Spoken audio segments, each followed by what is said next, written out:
গঞ্জে বিভিন্ন জায়গায় আছেন, সবাই ভিডিওটি দেখবেন। যদি ভিডিওটি ভালো লাগে তো অবশ্যই ভিডিওটি অন্যকেও দেখার সুযোগ করে দিবেন, বিভিন্ন জায়গায় শেয়ার করে দিবেন। তো আজকে আমি যে বিষয় আলাপ করবো সেই বিষয়টি হচ্ছে যে অনেকে লোন তুললে জামিনদার লাগে, গ্রান্টার লাগে। তারাও জামিনদার হওয়ার পরে বিপদে পড়ে যায়, ওয়ারেন্ট হয়, জেল খাটতে হয়, চালানো হয়। এই বিষয়ে আমি কিছু কথা বলবো। তো যখন কেহ কোনো ব্যাংক অথবা এনজিও কোনো সংস্থা থেকে লোন নেন অর্থাৎ ঋণ নেন, তখন একজন গ্রান্টারের দরকার হয়। তখন তিনি হয়তো কোনো বন্ধু বান্ধব বা পরিচিত কোনো লোককে নিয়ে যান গ্রান্টার করার জন্য। হয়তো 10 লাখ, 15 লাখ, 20 লাখ টাকা নেন। পরে সে মনে করে যে হ্যাঁ, সে ভালো লোক বা সে ভালো চাকরি করে বা ভালো কাজকর্ম করে, জমি জমা আছে, সে লোন দিতে পারবে, সেটা মনে করে আপনি গ্রান্টার হন। তো গ্রান্টার হয়ে আপনি ওই লোনের সই করেন, জামিনদার হয়ে সই করেন, মানে সাক্ষী ওইভাবে সই করেন। কিন্তু দেখা যায় যে সই করার পরে তিনি গ্রান্টার হয়ে গেলেন, গ্রান্টার হওয়ার পরে লোন নিয়ে গেলেন। লোন নেওয়ার পরে দেখা যায় যে সে 15 লাখ টাকা লোন নিচ্ছে, 3 লাখ 4 লাখ টাকা পর্যন্ত লোন কিস্তি দিতেছে। কিন্তু পরবর্তীতে হয়তো সে কোনো তার সমস্যায় পড়েছে, আর সে আর লোন কিস্তি আর দিতে পারছে না, লোনের ঋণ আর শোধ করতে পারতেছে না। তো আবার অনেক সময় আছে যে ওই যিনি লোন নিয়েছেন, যিনি গ্রহীতা, যিনি ঋণ নিয়েছেন, তিনি হয়তো নিরুদ্দেশ হয়ে যান, মানে উদাও হয়ে যান, ভেগে যান, লোন না দিতে পারে পালিয়ে চলে যান। সেক্ষেত্রে কিন্তু যিনি ওই যে জামিনদার যিনি লোন উঠানোর সময় যে সাক্ষী বলে, অনেক সময় জামিনদার আর সাক্ষী বলে স্বাক্ষর নেয়, হ্যাঁ, কিন্তু সে বলে না যে বিস্তারিত ভেঙ্গে, যে ব্যাংক কর্তৃপক্ষ বা এনজিও কর্তৃপক্ষ বিস্তারিত ভেঙ্গে বলে না যে এই লোনটা যদি উনি পরিশোধ যদি না করেন তাহলে কিন্তু জামিনদার আপনার পরিশোধ করতে হবে, এরকম ভেঙ্গে একটা বিস্তারিত বলে না। ঠিক আছে, এ কারণে হয়তো সে বলে সাক্ষী, আবার যার সাথে যে লোনটা উঠাইবে তার সাথে ভালো সম্পর্ক, সেই ভালোবাসার খাতিরে সে সই করে দেয়।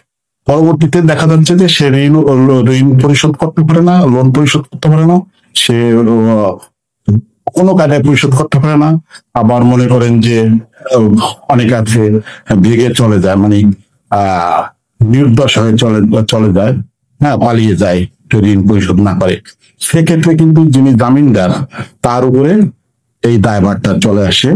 তখন কিন্তু তার এই ঋণটা, সমস্ত ঋণটা কিন্তু, এই লোনটা কিন্তু তার পরিশোধ করতে হয়।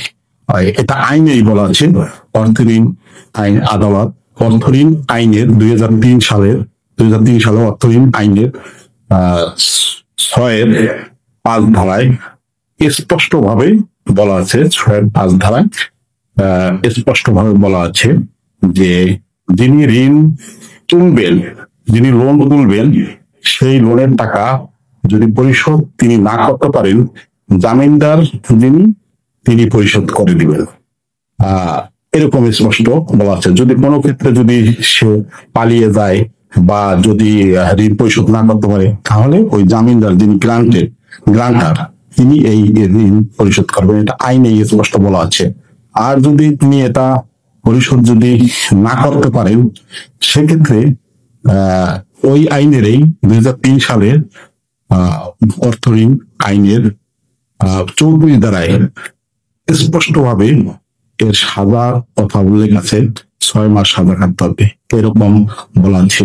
যদি তিনি হয়তো 20 লাখ টাকা লোন নিয়েছেন, মনে করেন 5 লাখ টাকা দিয়েছেন, 15 লাখ টাকা রয়ে গেছে, সে পালিয়ে গেছে, বা কোনো কারণে লোনটা যত বাড়বে, যত মানে লোন কিস্তি যদি না দেওয়া হয়, তো লোন তো মনে করে ঋণ তো মনে আরো বেশি সুদ আরো বাড়বে। বাড়লে যদি 15 লাখ টাকা যদি 20 লাখ টাকা হয়, তো 20 লাখ টাকাই তার দিতে হবে। ঠিক আছে, তো আসলেই এটা অনেকে না জেনে না বুঝেই এই গ্রান্টার হয়ে যান, জামিনদার হয়ে যান। তো আমি তাদের উদ্দেশ্যে বলবো যে আপনারা বুঝে শুনে জামিনদার হবেন, স্বাক্ষর করবেন। যে আপনি আপনারা এইভাবে স্বাক্ষর করেন যে উনি ঠিক আছে, ওনার সাথে এমন সম্পর্ক যে এই টাকা উনি যদি না দেয় তো এই টাকাটা সম্পূর্ণ আমি দেবো। এইরকম যদি হয় যে সেক্ষেত্রে আপনি স্বাক্ষর করতে পারেন মনে করি।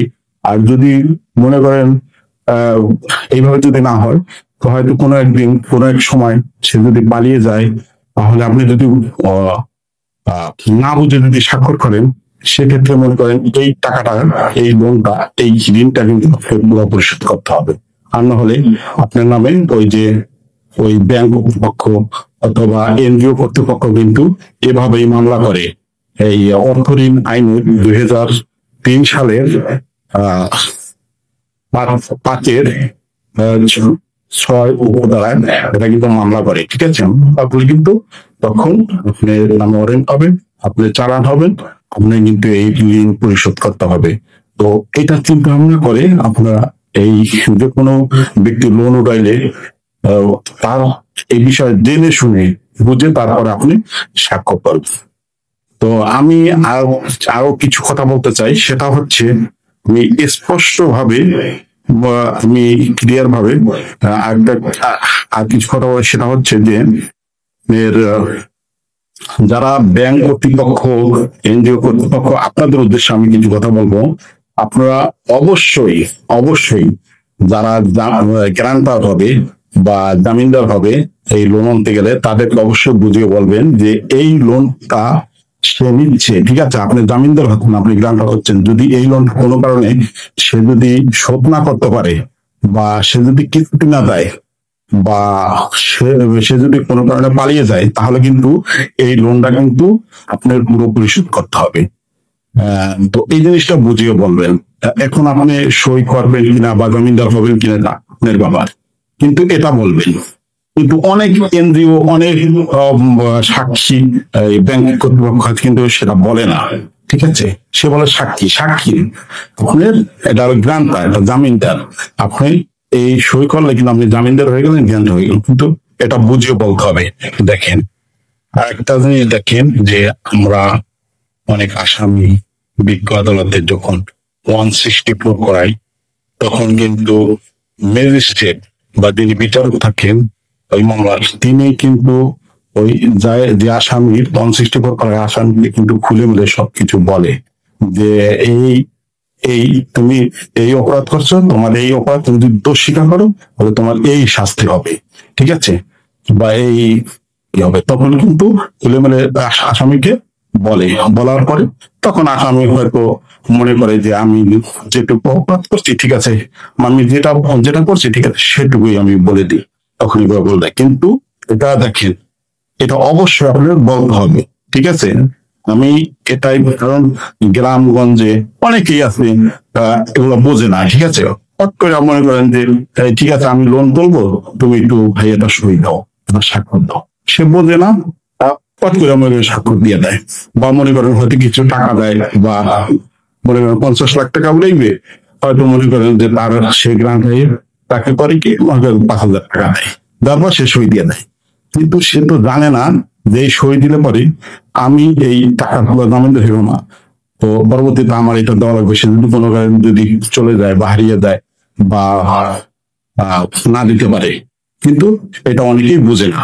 এই জন্য বলবো যে আপনারা যে জামিন দেবেন অবশ্যই যে বুঝে শুনে স্বাক্ষর করবেন। ঠিক আছে, কেউ যদি লোন তোলে, আর না হলে কিন্তু আপনি বিপদে পড়তে হবে, আপনার ওয়ারেন্ট হবে, চালান হবে, মামলা হবে।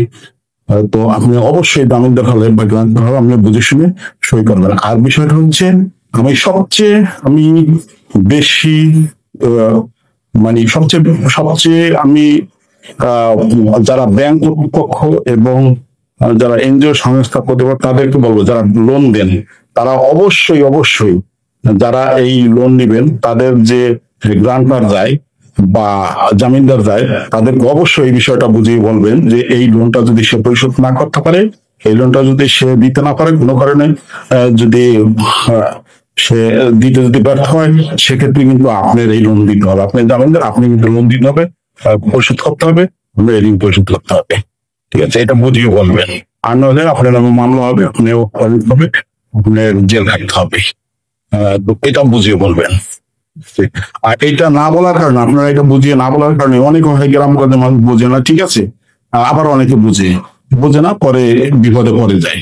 পরে সে বলে যে আমি, সে তো একটা ভালো লোক, ঠিক আছে, তার নাম অরেঞ্জ কেন, সে কিসের আসামি, কিসের, এইভাবে করে মনে করেন বিভিন্ন কোনো আর একটা অপরাধের সৃষ্টি হয়ে যায়।